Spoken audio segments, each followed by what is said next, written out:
Good afternoon, everybody. Dan Yorton here. Hope you're well. A couple of little topics for today. Well, one main one. It's called the Keepaway Project. And so, you can see I've been playing around with some music over here too. So there's a few ways to look at training sessions, and a couple of years ago we decided that we wanted to look at this. And if I can find a way to zoom in on this page just to show you, well, maybe I can't right now. But the concept was that we spent 10 years working with kids in the North Central PA region, and we wanted to see, as a coaching staff, like what would we do if we experimented with the idea of doing something a little different, and that was to only train within keep-away activities. So the process I mentioned comes from the Barcelona Academy. Versatility teaching comes from keep-away training sessions. Sessions come with a purpose and a focus. Also relate immediately to the game scenarios, giving the player the coach and feedback loop needed for correction and improvement. The question, so we posed it as a project, kind of be fancy with it. It really wasn't. But what can be accomplished and dealt with during a well-structured keep-away session? And once we started to think about that, we realized that a lot of things can happen. There's technical improvement, movement, individual defending can be taught, group defending, 1-2s, combos, overlaps, reading the game, support, the ability to play faster, through balls, communication, fitness, 1v1 attacking skills, pressure play, winning mentalities, coping with losing, recovering quickly, improving habits, shielding, responsibility to keep the ball. And I think that you can probably think of another 30 of those. Some things that maybe we can't necessarily do: 11v11, field positioning, goalkeeping, shooting, finishing, crossing as well, we can add that. So what we wanted to do was just play around and ask ourselves, would the kids get better if we only focused on this? So rather than a traditional training session where we maybe have a little technical warm-up, a little physical warm-up, a little tactical concept and play, what if we just did it all via a keep-away program? So anyway, that was it, and it just sort of, it's not been anything hugely massive, but the kids have really enjoyed it, and the coaches, I think, have enjoyed it, and we've been able to teach themes within that straight away. I mean, even as much as a rondo is a great warm-up activity. So anyway, summary: for the most part, the game of soccer is played in sections of the field and can be easily be simulated in a keep-away environment. While the most advanced teams will follow a tactical shape and formation based on 11 players, the nuts and bolts of being a good player can be found in a keep-away training session. So I'll probably stick by that. I think that's probably true. So how it works, and we spoke about an example 60-minute training session. So 10-minute free dribble, stretch and move straight into little rondos, 4v1s, 2-touch, 1-touch, 3-touch, mandatory weak foot, 5v2, focus, proactive first touch, away from pressure, whatever focus really you wanted. It could be shielding, could be anything. Looking for players who know where they're going before they get the ball, 2-touch both feet. 7v2 used daily by Manchester United. Not sure if this was David Williams, but the transition exercise where you've got 7 players on one side, 7 players on the other side, and you send 2 over, and it's 7v2. You can make those numbers change as well, and then cool down and stretch, or maybe there's a 4v4 game or something at the end inside a rondo grid. The cool thing about rondos, the things, and then obviously our staff bios, and this is what we charge, by the way. We charge $180 with 13 sessions, get them a t-shirt, did a little eval, and whatever else. Took this quote from Xavi while he was a young player. He said, "Some youth academies worry about winning, we worry about education.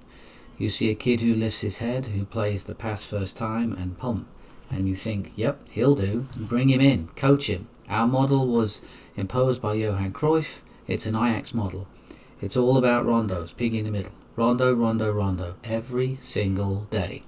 It's the best exercise there is. You learn responsibility and not to lose the ball. If you lose the ball, you go in the middle. Pom, pom, pom, pom. Always one touch. If you go in the middle, it's humiliating. The rest applaud and laugh at you, and of course you obviously would want that to be done in the right spirit. But girls, boys, training sessions, we've always wanted to add the rondo element. But here was a program that we ran, just in addition to, and we actually just finished up a series of clinics last night, had a great time, and I certainly enjoy this. The one thing I think that's really useful is that it's very flexible. Let's say you're a coach that really relies on on 100% knowing exactly who's there, what the makeup of the squad is, and you might, if I can use the right phrase, struggle or get a little bent out of shape if those numbers change. So you've got 14 players coming in and it turns into 15, and you planned a session based on 14. Well, if you're doing rondos, those things can easily change. And the same applies here with the idea of scaling up or scaling down, right? 7v2 might be perfect. 7v2 might get easier, right? So then it changes, right? And then it changes, and then it changes, and or it might be too difficult to start with, right? Or the space can get changed. So it's really scalable up or down for a lot of players. And as a coach, then you've got some real flexibility and versatility within your training session. And we've really enjoyed it. And I know I'll probably mess this up. It might have not planned this. Academy. There we go.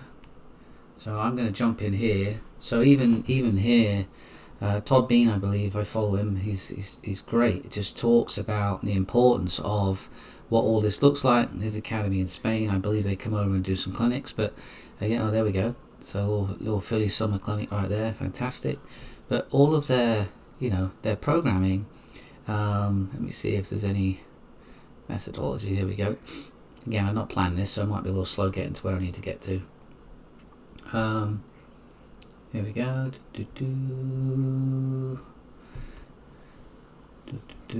Competence, character, positional play, systems play. Okay, so a little bit more in depth in terms of where we're going at there, but just following things, on social media and some of the things that have been spoken about here by Todd.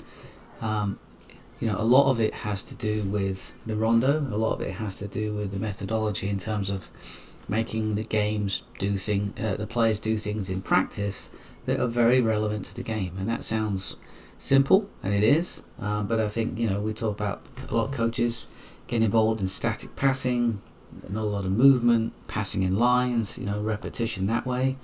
And I'm not saying that there's never a place for that, but the focus here, of course, is to make sure that we are providing an environment that looks like the game as much as possible, as quick as possible, and from that we get this sort of play smarter aspect that's written just here, which is decision making and speed of play. So anyway, that is the Keepaway Project. So that was all I wanted to talk about today.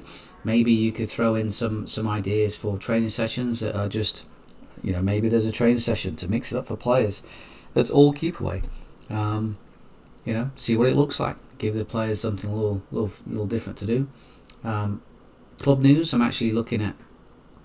We're having a tour meeting here soon, and I just found a picture from a tour we went on. Look at that! I just found that. I just thought I'd share that with you. Anyway, so thanks for listening. Danny here, Soccer Expansion Project. Again, just to reiterate what we're all about.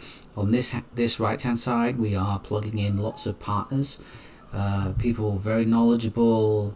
Lots of information to share, a mastermind group, if you will. On the left-hand side will be everybody, including me, just people looking to learn, develop, grow the game, improve ourselves, do what's best for kids and the sport, and find avenues to do so. And then within that, we're going to have this website set up soon, and we will end up at that point just going to a sort of a membership model where people can come in here and have access to whatever they might need to get access to. So webinars, educational resources, expert knowledge, etc., etc.